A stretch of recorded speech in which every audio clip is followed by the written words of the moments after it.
Hey everybody, welcome to another edition of Box Seats. Your host Frank Holder, sitting here talking to you about sports with comedians. So let's get ready to get the show started. First up, my man Talent. I got to bring him to the building. See what's good, bro. How you doing, sir? I think I'm having a good day, Frank. You think? Okay. I got my phone is activated. I got the new phone, so I can catch up on. I'm behind a lot of stuff, so catch up today. All right. My man Fig is also in the building. We bring Fig in too. Fig, what's going on, man? How you doing? Hey man, I'm good today, man. My internet is working, and ketchup goes in the refrigerator. Talent. After you open it, make sure you put it in the refrigerator. You say you had to catch up. Thank you. Thank you. Dave, the business bully, is also in the building. Dave, what's going on, bro? How you doing? Well, first of all, I'm happy that Fig not only got internet but found some good headphones from Big Lots. That's amazing. But he's right, Talent. Ketchup does go in the refrigerator. It's right on the label. Refrigerate after opening. But I think you should catch up. I think you should sit down. I think you should avocado ranch your situation. Condiments are important. Sparingly. No, losing weight. We don't. All of my condiments are sparingly. Listen, ain't you married? You still using condiments? We need to have a conversation about what's going on outside your marriage, sir. Ain't nothing going on outside my marriage. Let me tell you. Listen, the way we going, ain't nothing going on inside the marriage. But then I'm definitely gonna need some condiments. Listen, immediately. Let's get ready to get the show started. I heard enough of these kind of jokes. I want to hear some. Well, Mrs. Holder got a whole list every time we say, what did Dave mean when he said condiment? That's why I said I heard enough of these kind of jokes. Let's keep it moving. Hilarious. I'm waiting for Mike Sean to join the show too. I'm waiting for Mike, but I don't know if you guys heard this one, but Antonio Brown ended up ordering that he had to pay $1.2 million in damages. You remember when he was, I think it was right around the time when he left the Patriots, right before he got to the Bucks, or he's around the Bucks and everything else. He ended up getting into a confrontation with a moving truck driver. He assaulted in 2020. According to TMZ, he lost the case. He's ordered now to pay that driver who he physically assaulted $1.2 million. So T, I'm gonna ask you, what's your thought on Antonio Brown just acting up again in the again? You already know. You already know I'm not surprised. I'm with you till I'm not, Frank. I'm one of those dudes. I'm with you till I'm not. This guy is just I rooted for him the first two times he got in trouble and was jumping jobs. But then when he took the jersey off and did the dance, it was like you on another stratosphere. I don't care what people think. Oh, don't kick him when he's down. Mental illness. Mental illness, yeah, it's real. Get help. Right. We won't be talking about you if you get help. So if you see it, somebody who's close to you see it, that's what these interventions are for, man. You know what I mean? Yup. When I'm slipping, give me my little intervention. You know what I mean? Yeah. Other than that, bro, I'm not surprised. I'm not either. To figure, are you surprised at anything that Antonio Brown's doing? Because he lost his case when he physically assaulted this guy. He had to pay $1.2 million. I remember the video. It didn't seem, it wasn't that big of a deal. Everything else. Dude got $1.2 million off from that. So what's your take? My take is that's called the black tax. That's a black tax. White people ain't no way on God's green earth they would have to pay that kind of money. Do you, Frank? And Dave probably can speak to this also. Do you know that insurance company has a certain limit on certain body parts and stuff like that? Whether you're injured, whether you lose a body part, stuff like that. If you do that and you sue an insurance company, there's a limit. They have a price range. Like a leg might be worth $25,000, but an arm is only worth $15,000. So you mean you assault a person and somebody who ain't gonna see that kind of money for the rest of their if they work every day of their life until they put them in the ground, they're not gonna see that kind of money. But now all of a sudden this dude assaults you and you get $1.2 million. Why? Because that's a black tax. Well, it could be Dave, the business bully, that the man, because he worked for a company that was a moving truck driver, he had insurance on top of him anyway. So he could be one of those reasons. I don't know. I don't know. What's your take on this? You are the business bully of us. You know what I mean? You see things from a different way. We don't see it. Antonio Brown had to pay this settlement, his lawsuit. Dave, what was your take on this?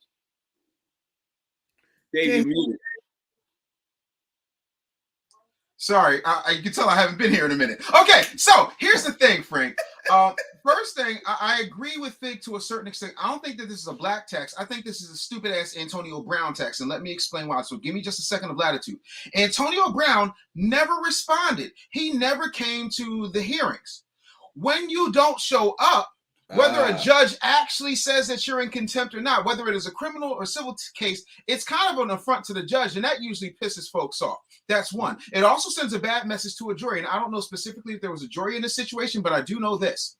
They look not only at who your insurance company is, but they also look at what you do.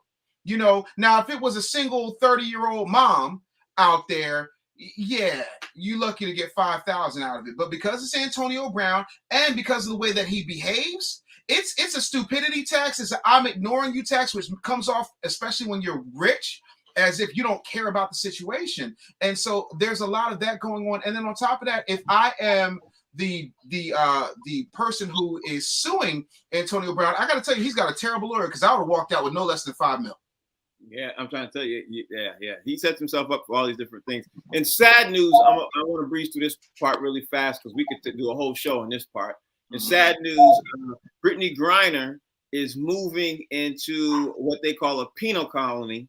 And what is usually from these penal colonies is overcrowding, abuse by guards and inmates, limited access to health care, food shortages, and inadequate sanitation. And that's what they're saying she's getting ready to move at. And they think they're going to treat her, really bad because she's a known lesbian. So with that being said, Russia doesn't like, people like that. So that being said, this became official yesterday that Brittany Griner is going to move into these type of situations. So what's your take on this, T? I mean, and how the U.S. handle it? Just overall your thoughts. Talk to me about that. What's your thoughts? I mean, every day, man, I hate that.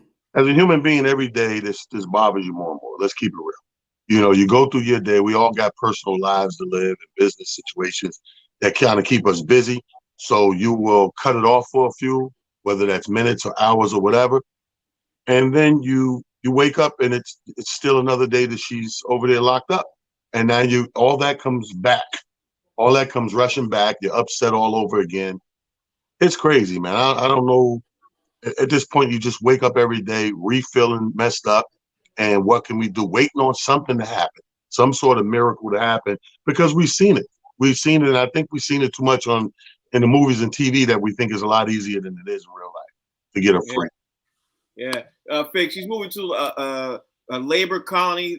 It's a penal colony. It's whatever you want to call it, but it's really bad. They abuse their prisoners over there. Unlike here, they don't abuse any. They don't put their fingers on. Well, they do, but you get my point. It's not a thing it's not instituted by the guards over there. The guards are instructed to put harm on prisoners. That's what she's moving to that. What's your take when you hear about that thing? On the one hand, I feel bad for her because number one, she doesn't speak the language.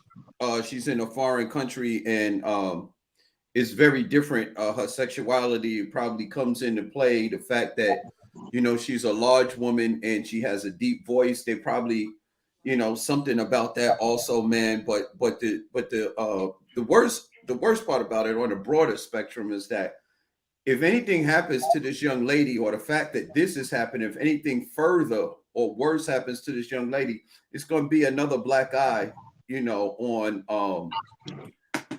on America, because the American government is responsible for our citizens and their interaction between Russia and stuff like that. This is going to look horrible for us as far as personal relations.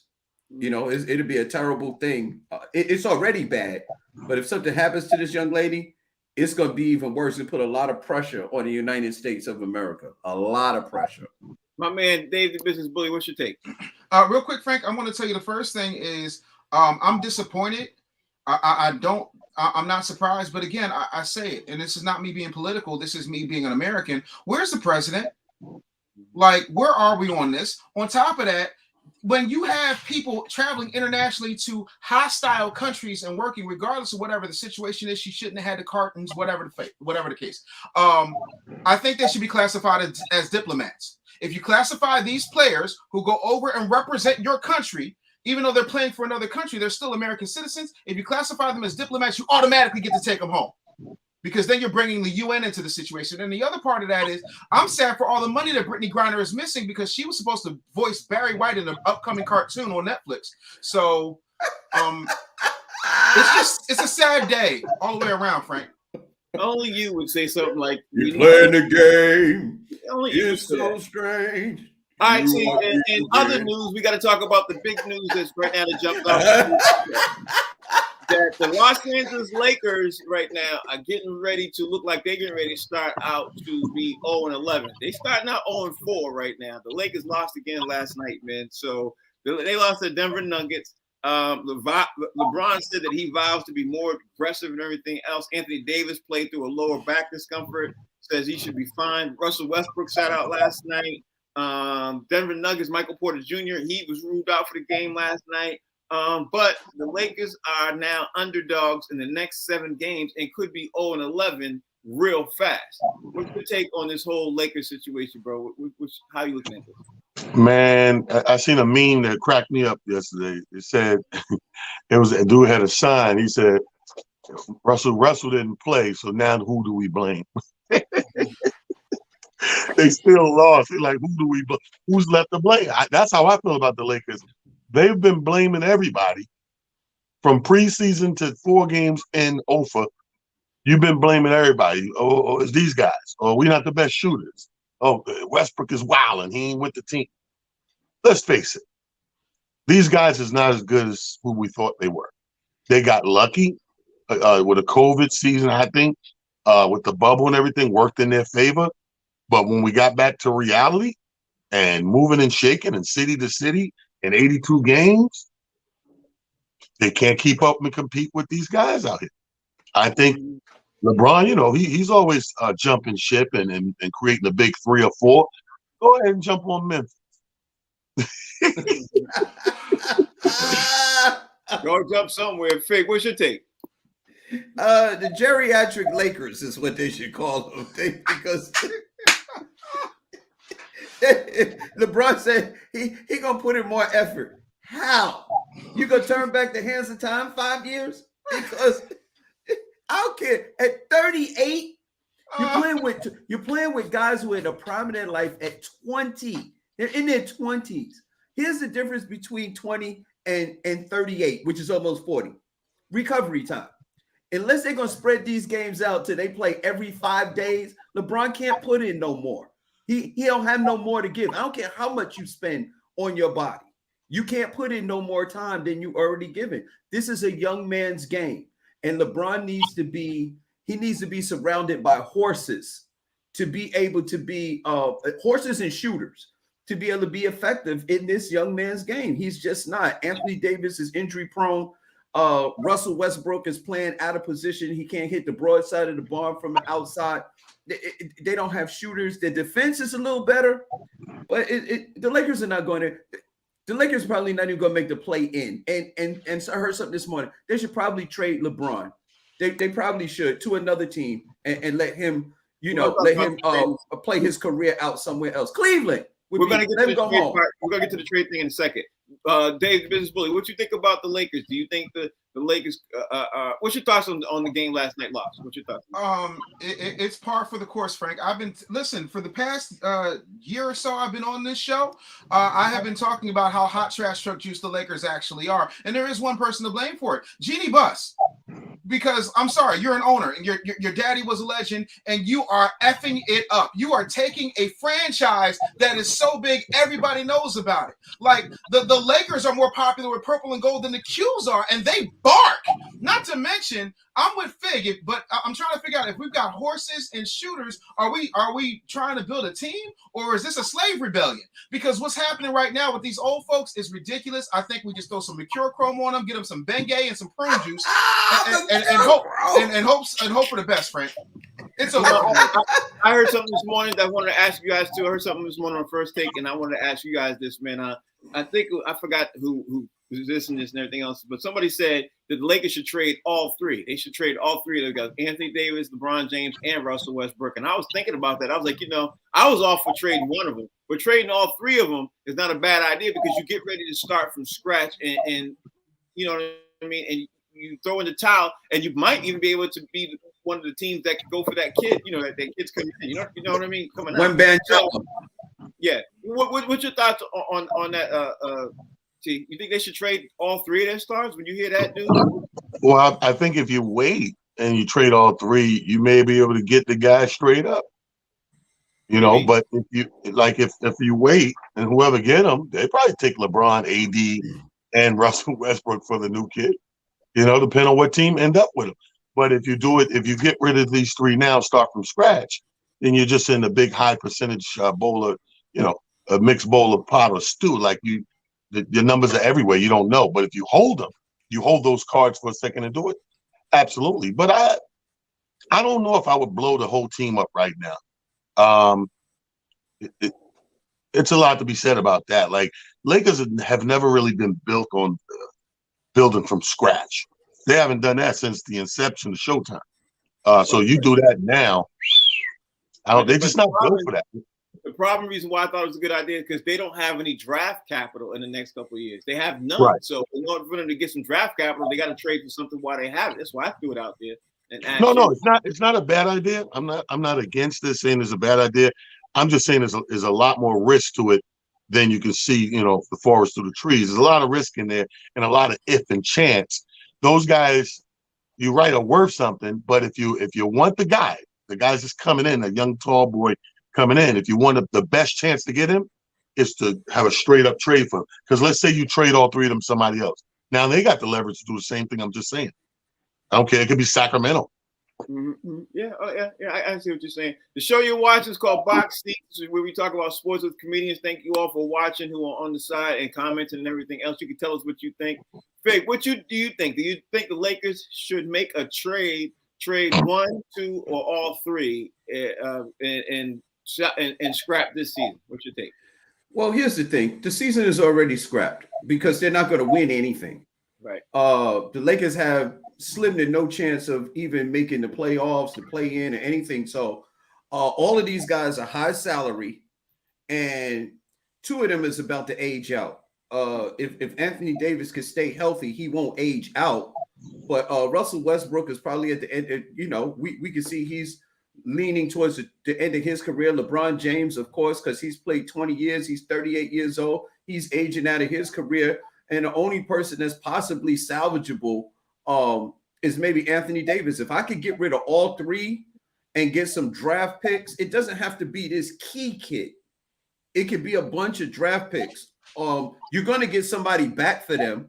So it's not going to be a complete loss. If you can get some draft capital, that would be an amazing idea, because what do you have to lose?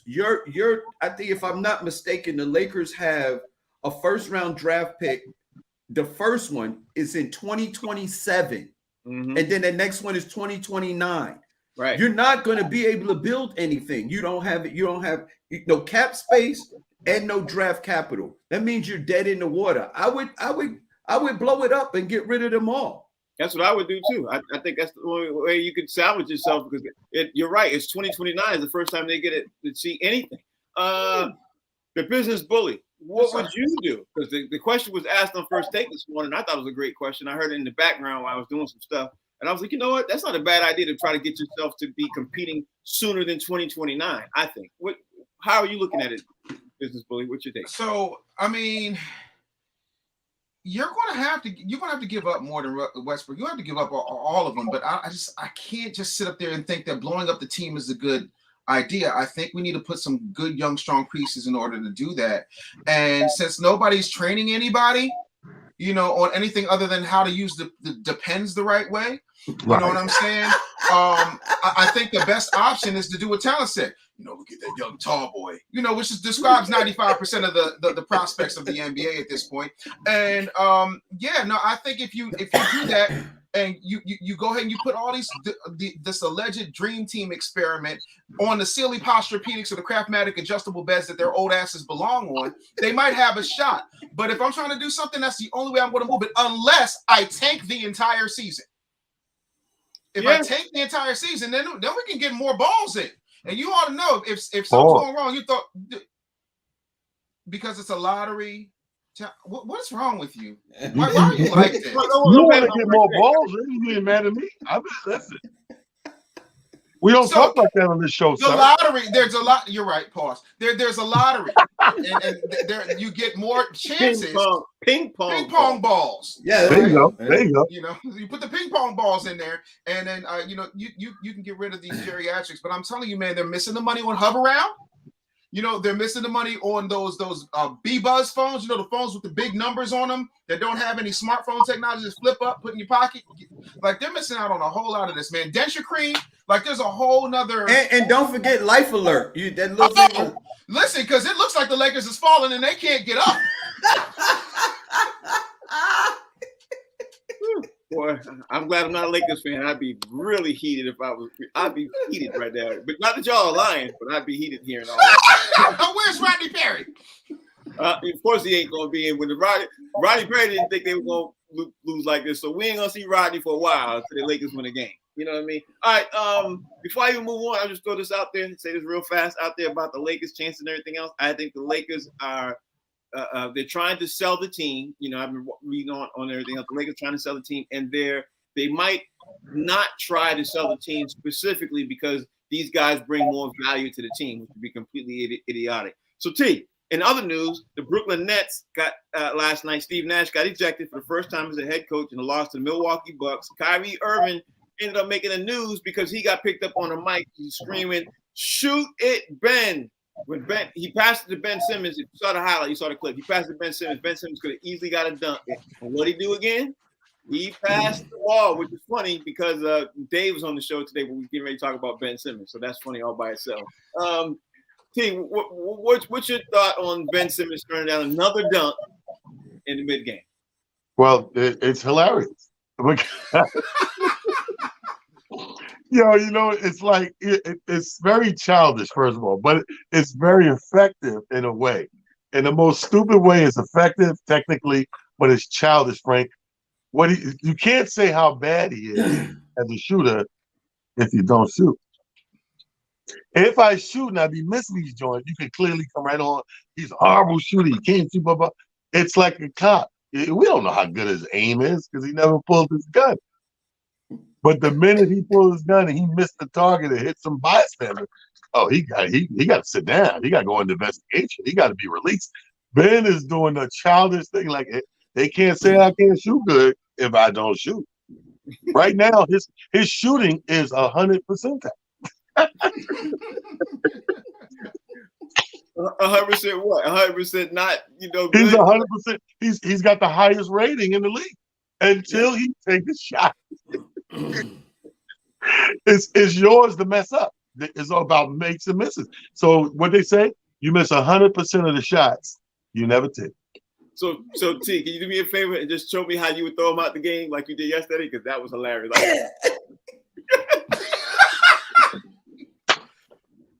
Out of here.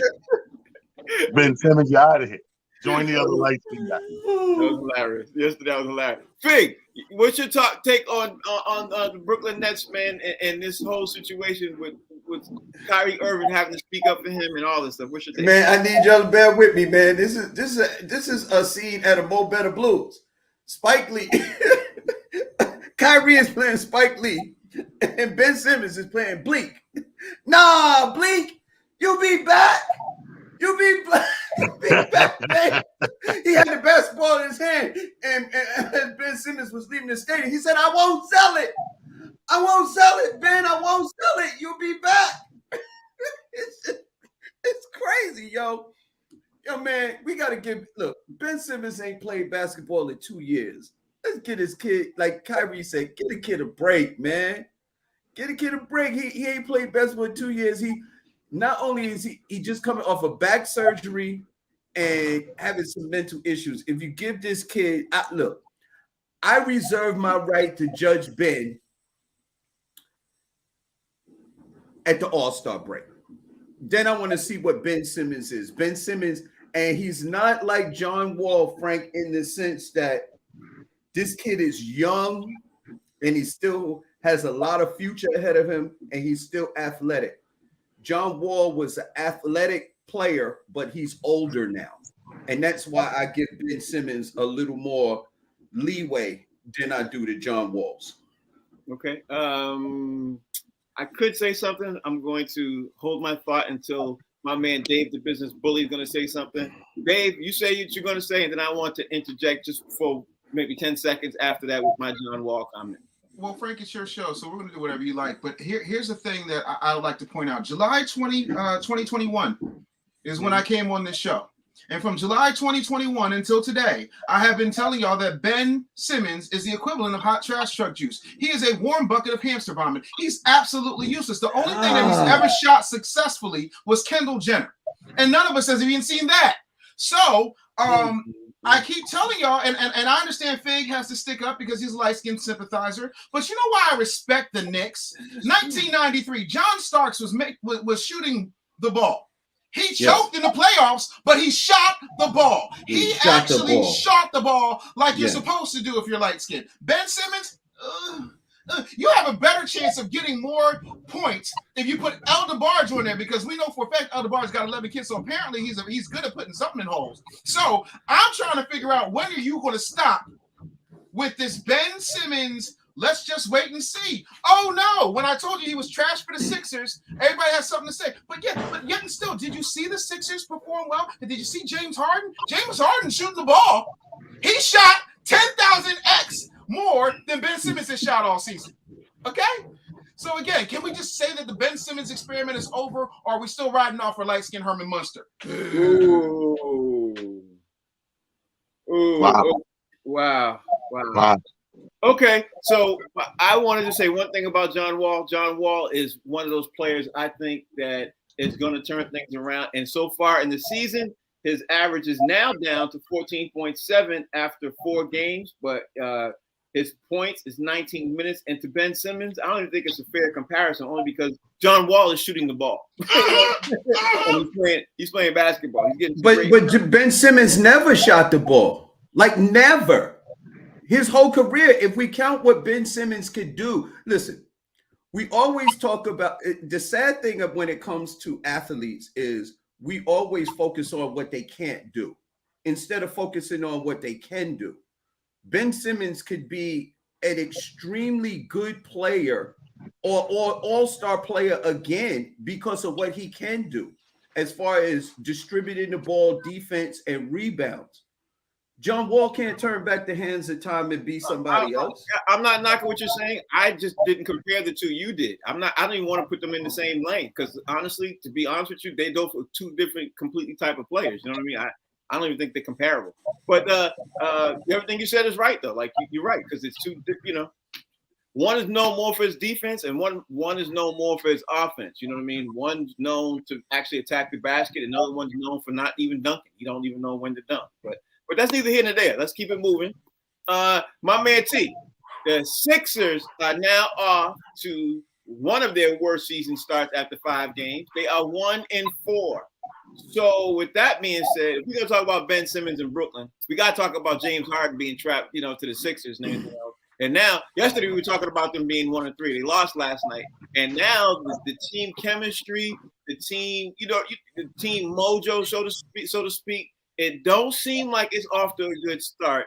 What's your take on the Sixers starting the season 1-4? Well, my thing is 4 things. Nah, today. So it's a beautiful day to watch these boys struggle, right? Come being a New York fan and Knicks fan, and you already see what it is. It's the same swing that happened to my Jets. It's the same swing. Yesterday's Knicks is not today's Knicks. But yesterday's Knicks is now to today's Sixers. Oh, it's cold room. Wow. Listen, Frank, we talk about words like consistency, continuity, and getting that cohesiveness as a unit. I think the problem is somebody's reading their own press clippings again. Because when I watch them play, I'm watching when Harden got there, when he first got there, he tried to acclimate himself to the system and be complimentary to Embiid and the other players around him. Now it looks like we're seeing a Houston Harden come back. We're seeing a guy that wants to put up the 30-plus points, but not the cohesive unit play that he came into, looking like he was willing to sacrifice and do. And if that's the case, we already know they're doomed.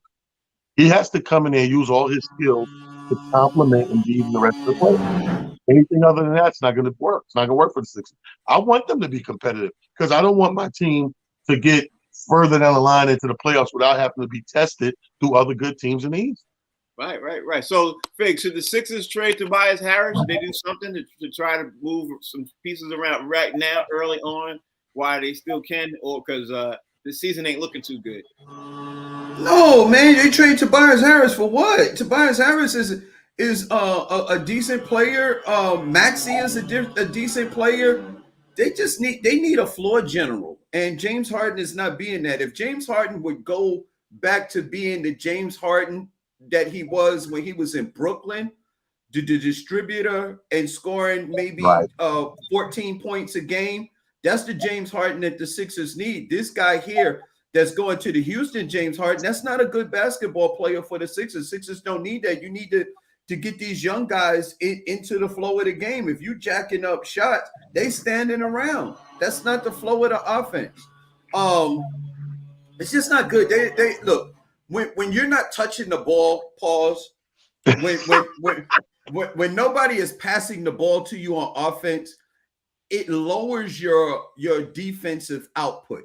Right. When you feel like you're involved in the offense, then you're more you have more desire to play defense harder.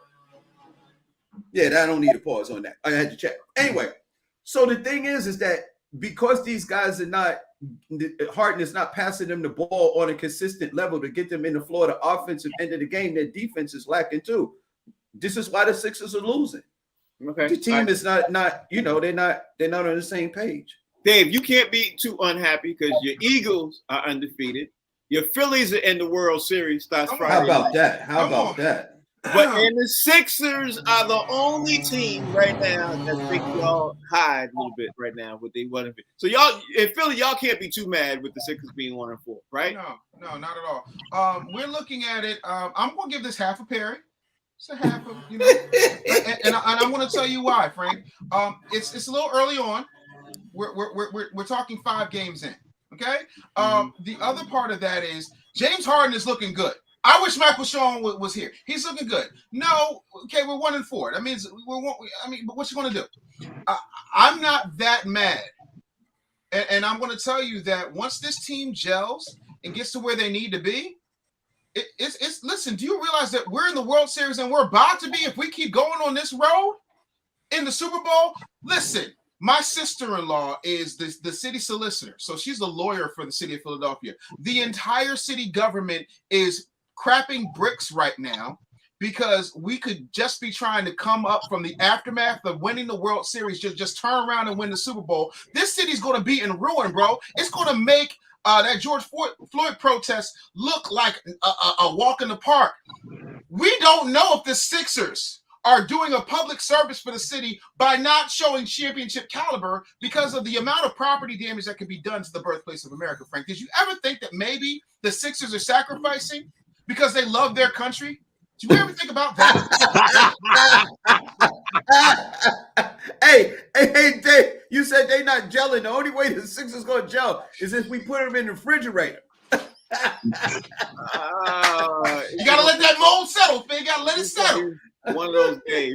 Let's move on to the NFL because right before we came on, 30 seconds before we came on, I saw the news that there was a trade from your Giants to the Kansas City Chiefs It looked like the Chiefs made a conditional 3rd round pick and 6th round pick to the Giants for wide receiver Kadarius Toney. Now, Kadarius Toney is like on the 3rd or 4th. Yeah, he wasn't the top. He wasn't one of the top picks. There's another trade going on. He wasn't one of the top wide receivers. And being that we're in the NFL trade deadline, we're in the NFL season where they're making trades, and the trade deadline is Tuesday. Do you think that this move is going to hurt the Giants and help the Chiefs, vice versa, or whatever? What's your thoughts on this trade from the Giants to the Chiefs? T? Well, I think it should help the Chiefs. I mean, we already know. You look at the team hurting the most in the midst of a trade. Trades are done with both teams in mind, thinking that they're doing the right thing for their organization. But to me, I like to look from the outside and say, who's worse or who needs the most help at the moment? The Chiefs are hurting. The Chiefs, like I said yesterday, all those games are too tight. They're too tight for the Chiefs. Chiefs are used to having a 1 to 2 touchdown, cushion when they win. It ain't been like that. It's been coming down to last-minute field goals, last-second field goals. So I think it's intended to more so help them. The Giants, do they need help right now? Not necessarily. They're clicking on all cylinders right now. The running back's having his best season. If it's any consolation, he's having a better season than when he got injured. Mm-hmm. Mm-hmm. So, Saquon's looking real good right now. So I think this is a Chief move more than a Giant move. All right, with that being said, I'm going to ask you, Fig, do you think it's going to affect the Chiefs or affect the Giants more? Because the Giants just got a 3rd round and a 6th round pick for next year. You know what I mean? And they gave up a person who's their 3rd or 4th option as a wide receiver, and they sent him to Kansas City. So how are you looking at this? Well, you're talking 3rd or 4th option.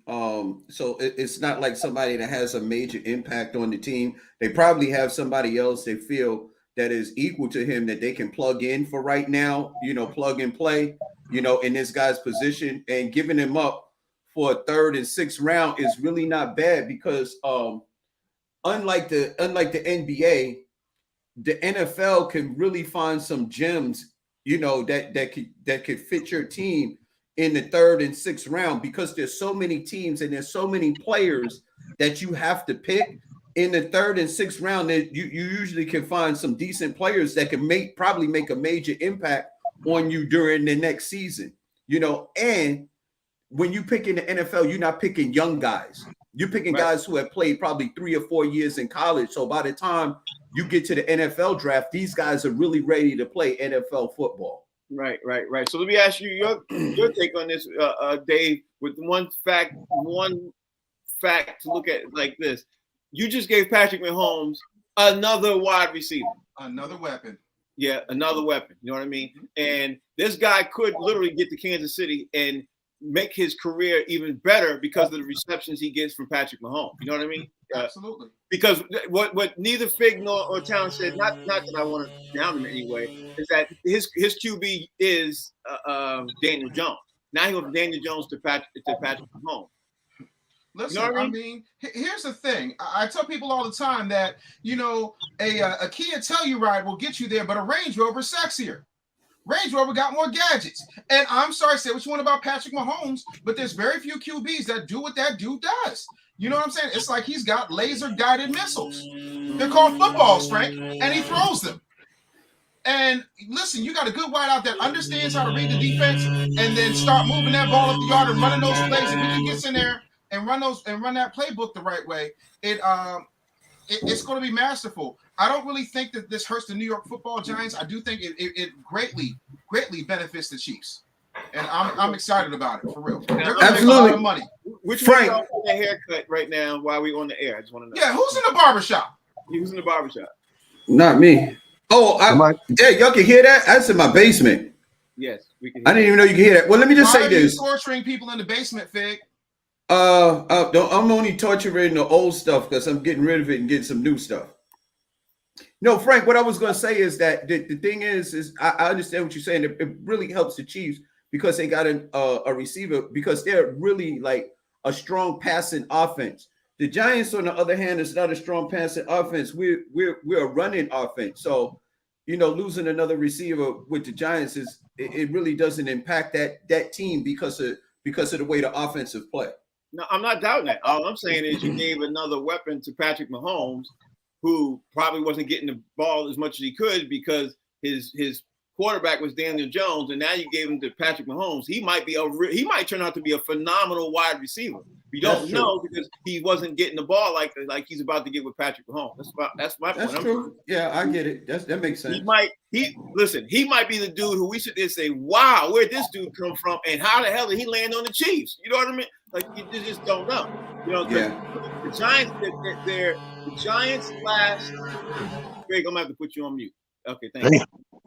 The Giants last head coaches is Brian Daboll this year, and then the bum who's on the Patriots now. Which I don't even want to talk about, but he was their coach before, so it just might have been that way. Let's keep it moving too and say this: that tonight the Ravens and the Bucks are playing. Tom Brady's the top of the town right now because obviously they could get ready to hand. They could be headed towards an 0-3 start, and Brady hasn't seen an 0-3 start since 2001, 2002, which he did win the Super Bowl that year. But let's just say that. But it's the Ravens they're playing tonight. What is your take tonight? Do you think it's more of a must-win for the Ravens and more of a must-win for the Bucks? And who do you think's going to pull it out, T? I mean, that's elementary. It's definitely more for must-win for Tom Brady and his Bucks. But like I said yesterday, I look for the desperate Tom to come out, the narcissist Tom, the cocky Tom, pause. Like him and Aaron Rodgers this week is do or die. Like, to me, this is the week that shows whether they're giving up on this season or they're about to click in gear. So this is that game tonight for Tom. Who are you taking, T? I'm going to take Tom. Okay, good, because I want to make sure whoever you take, I'm going to take the opposite because your record this week, boy, it's like especially what was the pick you said, the Dallas Mavericks this week? There's only two. It's only the Dallas game, which you really can't count. These games are close games in the end. You can't say it's a bad call. You know what I mean? And then Monday Night Football, we all looked stupid against Chicago. But, you know what I mean? I got one more wrong than you. You that snitch in the classroom, ain't you? You that dude. As soon as I turn my back or sharpen my pencil, he leaning over, cheating off my paper. You snitch. Everybody could pass. You ain't got to do that. When I was in school, it's us against the teachers. That's it. T, you want to throw me out the show right now? Give me the side. Give me the side. Give me the side.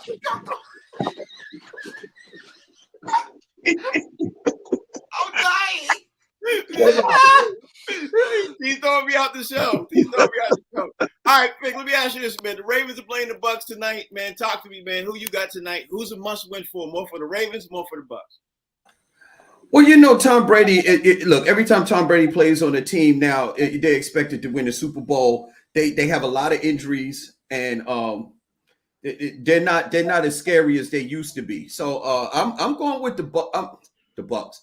I'm going with the Ravens because Lamar Jackson, he's still playing for a contract. And the only thing that scares me about this game is that the Ravens secondary is not that great, and they're going against the greatest quarterback probably that we've ever seen. So that's the only thing that gives me pause. But I think Lamar and the Ravens and their running game will have enough to overcome because there's a lot of injuries on the Bucs right now. And Tom Brady is not at the stage of his career where he can carry a team like he used to. Here's the thing, too. When Tom Brady won on the Bucs, he had Antonio Brown, Gronkowski, Mike Evans was healthy. On the defensive side of the ball, they had JPP and they had Nakim Sue. Now they don't have any of those players right now. And people are still expecting Tom Brady to still win. When you take out all those players, I don't care what team rates you out. You take out all those players, your team's gonna look a lot different. Who you got tonight? And is it more of a must-win for the Ravens or the Bucs? Who you think, Dave? I definitely think it's more of a must-win for the Bucs, but nobody is talking about the real problem with the Bucs at this point. No one's talking about Tampa Bay the way they need to be talking about Tampa Bay, right? And it's not Tom Brady. Tom Brady is not the problem. The wide receivers are not the problem. The offensive line is not the problem. Hell, the defensive coordinator, special teams, and the coaches are not the problem. There is one person that is completely, single-handedly destroying this team's season right now, and it is disgusting. And her name is Gisele Bündchen. How you figure that, Gisele Bündchen? because Tom Brady's head is not in the game. Anybody who's ever had a really bad split or divorce understands what's going on right now. First of all, the Bible says that it is better to live in the corner of a roof than to be in the house with a quarrelsome woman. And that broad, I don't give a damn how fine she is. She's obviously quarrelsome because she don't want him playing the football, but he ain't never knock her behind off of the runway. He ain't never prevent her from getting a check. That man don't know what to do at home. He's supposed to be on the field, but he can't concentrate. You want to know why? Because them attorneys is going through everything. Those accountants are going through it. It's forensic destruction of one of the greatest quarterbacks who has ever grabbed a piece of pigskin. And that's why the Bucs are going to have the world's worst season. Pause on the pigskin. Well, I got to continue on moving this along with saying one thing, too. Not only is Tom Brady about to have a tough week, I think Aaron Rodgers is going to have a tough week also, bro, because Aaron Rodgers and the Green Bay Packers are getting ready to face the Buffalo Bills and the Bills Mafia. And in all my time, I've never seen the Bills look this good. I mean, listen, even the Bills of the years when they were going back to back Super Bowl, when they went 3 Super Bowls, they don't look as good as the Bills team is now. So I'm going to ask you this right now, T. On the air, do you think that it's more important for the Bills to win this week or Green Bay? And if Green Bay loses, what you think is going to happen with Green? Because right now they're already in turmoil. They already lost 3 in a row. Could have lost 4 in a row, but they're about to lose 4 in a row. What do you think happens now if Green Bay loses? Well, if Green Bay loses, like I said, this is do or die time for him. Buffalo can afford a loss. That's why you rack up wins so that you can afford losses down the line. So they are in a good place right now where if they lost, nobody's going to move the needle yay and nay. Everybody's going to still be feeling how they feel about Buffalo. However, if you're Green Bay and you lose, people are going to turn it back on you, man. You know, you don't want, let me tell you something, Minnesota's looking real good right now. You know, that's your rival. That's your arch nemesis. And you can't lose because they win it. You lose, they win. We already see where this is going. See, let me just ask you before I throw it to Fig. Do you think if the Green Bay doesn't make the playoffs, so I think if they lose this week, I think they're out the playoffs. That's what I think. Do you think Aaron Rodgers forces his way out if they don't make the playoffs this year? Nah. He just got that money. So I don't see him forcing his way out. If he was in a different place contract-wise, hell yeah. But the fact that he just got that lump, he gonna hang in there and he don't care. Sometimes rich people don't care to be losers. They be rich losers. Yeah, but right now he got that big contract. He's not mad. Yeah, but that contract will stay with him. So whoever picks him up got to take that contract. I don't think he's going to force out. I think where's he going to go in the NFL? See, here's the thing: you got to ask yourself this. These are ego guys, Frank. Where can I go and take over the whole team like Brady did? Where they're going to give me all of that? I don't think he can go. T, if he goes to the Giants, they win the Super Bowl. No, if he goes to the Giants, but control is everything. You're not going to go somewhere that you can't control it. He can control Green Bay. He can make them make moves that he want to make. Yeah, that's true. That's true. So, Fig, I'm asking you the same couple of questions, bro. One, Bills look like, can they afford a loss? Like I asked T. 2, is it more important for Green Bay to win, which I think it definitely is 100%. And 3, what happens if they lose? Because the season's basically over for Green Bay. That'd be 4 losses in a row in the NFC side, and chances of them making the playoffs would be slim to none. What's your take and how you look at all this?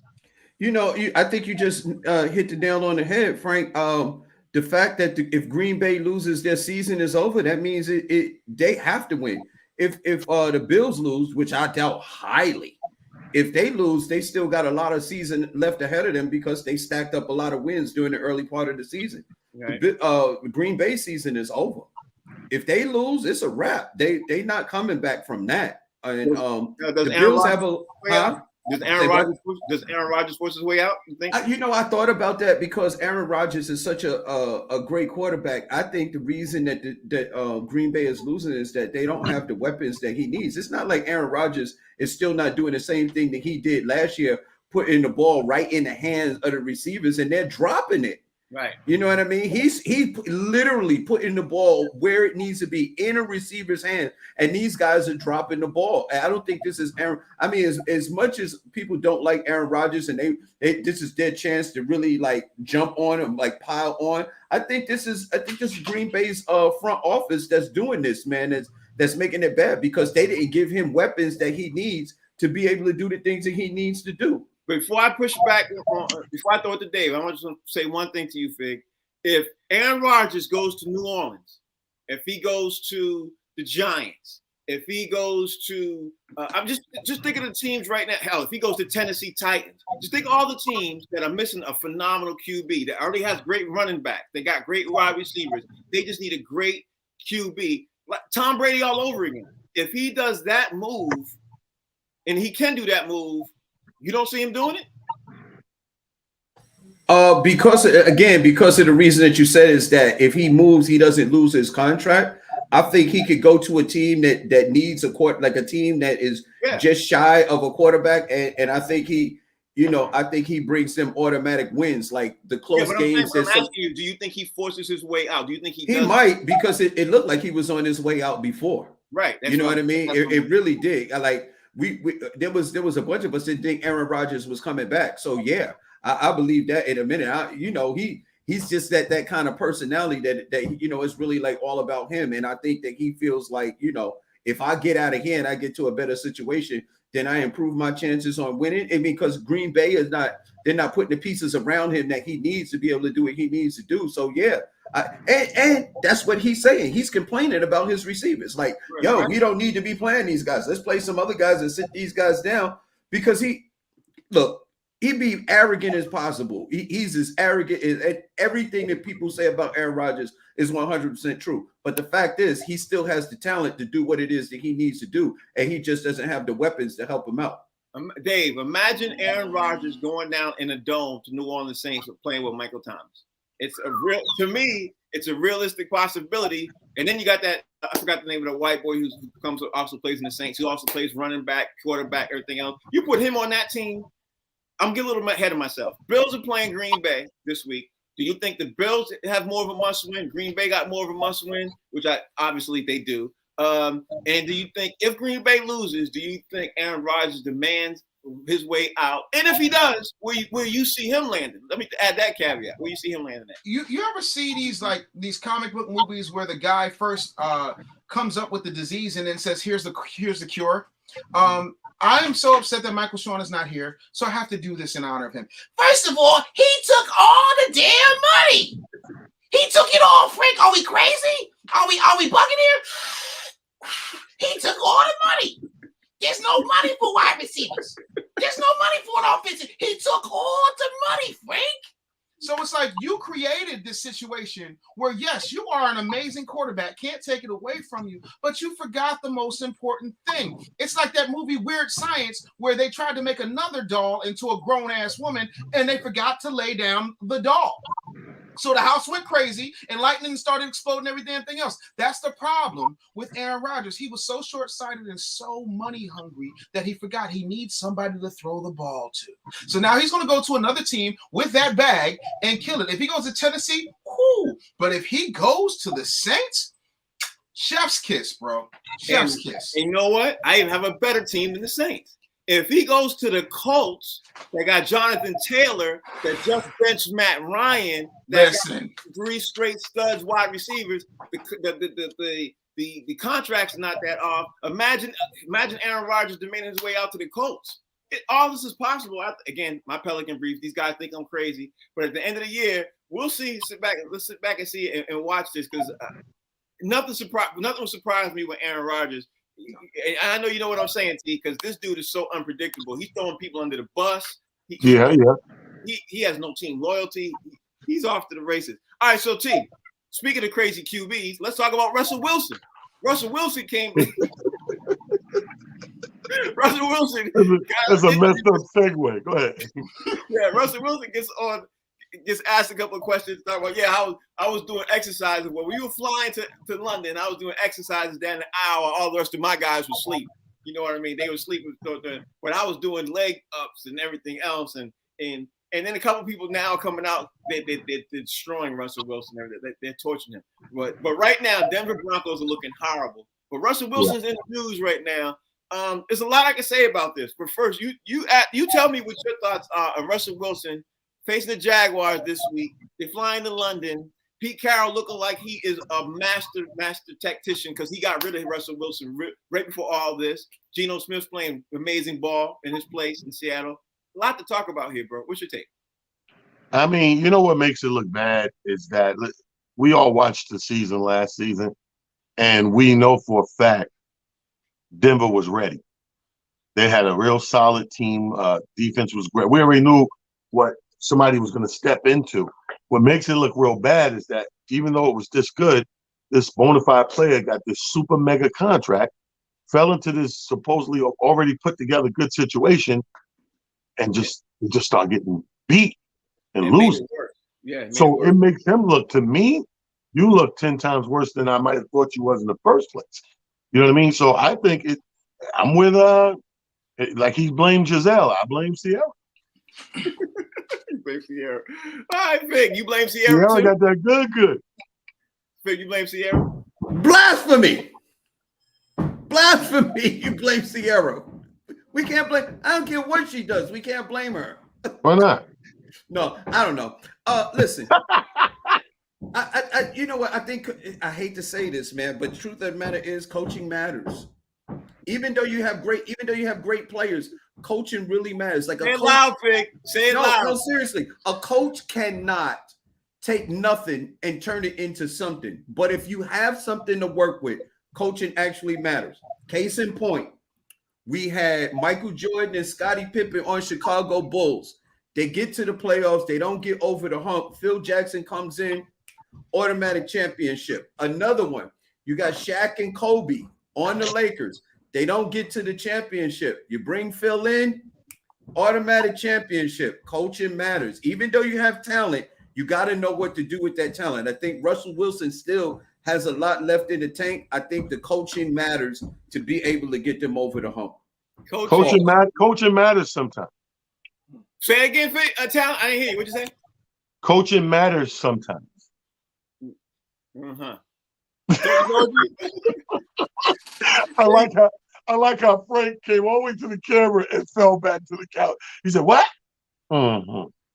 See, I need you to do me a solid, T. Throw yourself out the show. Give me one of these. No. Fig is not lying. Coaching matters. Nobody ever said it don't matter. I'm just saying, if push comes to shove, and you got the greatest coach, you got the greatest player, I'm going to run with the greatest player because he's the guy out there. He's the guy out there doing what he's doing. Complete opposite. Oh, I can't wait. Oh, I'm going. Dave, T's making me sick right now. T's making me sick. I'm not feeling myself. Dave, I'm not feeling myself because T literally came on the air and told me, but Tom Brady, he's better than the coach. Don't matter. Tom Brady. That was no. When it comes to the greatest, yeah, that's what makes the difference. Like, obviously, I'm not going to take a dude on the bench, a third stringer, over Bill Belichick. Yeah, but okay, if you make me choose between Tom Brady and Belichick, I got to go with the guy who actually takes the field. Okay, all right. Dave, you get the last on this because the show. I didn't realize the time, man. Damn, yeah. I'm gonna make this quicker than Russell Wilson at home. Ooh. I've already got the solution. See, Frank, y'all forget I'm an actual businessman. I do business, and if I realize that coaching is the problem, then all we need to do is find the person who can solve this problem. And quintessentially, it's simple. The NFL needs to right now, in no uncertain terms, call Phil Jackson. Ah, okay, that's it. Let's do that. Let's call Phil Jackson. Coaching matters, Frank. Let him help us solve this problem because we definitely having a problem. My man T, please talk to me, man. Tell everybody what you got going on and how we can follow you, et cetera, because I know you got a lot of stuff going on, bro. That's right. All my New York heads, tonight's the night. Doublehead on Thursdays like I do in New York City. Harlem's up first right after work, 7 o'clock at the Cecil Steakhouse. It's crazy. DJ Masai, Universal's there. I'm there. Freddie Ricks is there with all our comedian friends coming through. Live band, live comedy, live dancing, great food. Steakhouse. You can't beat that. Be in the building if you're in the Harlem vicinity. If not, later on, 9:30, 10 tonight, we in Queens, holding it down at the Truth Lounge as well. This weekend, going to Florida, baby. Going to see my brother out there in Tampa, Clearwater area. I got Big Mama Badass performing. I got Cool Bubba Ice. I got Loose Cannon. I got my man Vince Taylor. It's going to be a crazy comedy takeover weekend. Enjoy your weekend. Talent the Comedian on Instagram. My man, that was Talent. Fig, talk to me. Tell everybody how they can follow you. Hey, man, you can follow me on social media platforms at Comedian Fig. I'm be following Talent. He got a lot going on, man. I'm gonna see if I could see what he's doing, because that's some important stuff. Jump on board, my man Dave, the business bully. Holla at me. Yeah, man. I'm out here. I'm working, getting myself back together. You know what I'm saying? You want to try and hit some stages. I know me, Jeff Brown, and somebody else I can't think of right now are going to go hit the road on the tour. So I'm excited about that. And as always, I'm snapping necks, cashing checks, and I'm getting much thinner. Yes, so gotta get rid of all my fat boy material. It's not working. There it is. Thank you all for watching the Humor Mill. The name of the show is called Box Seats. It's coming on 2 more times. We got another new edition of Two Guys, literally 2 guys at the movies. T's going to be this week. We are reviewing House of Dragon. We're going to put that out in a couple of days. We're going to talk about that in a couple of days. We're going to review that and everything else. Plus, we've got a couple of other things coming out that we're going to talk about more often. We're going to talk about these things more. Tomorrow's Box Seats, we're going to talk more about what's going on tonight and obviously the game tonight. Thank you all for watching. We appreciate y'all. We'll see y'all soon. Thank you.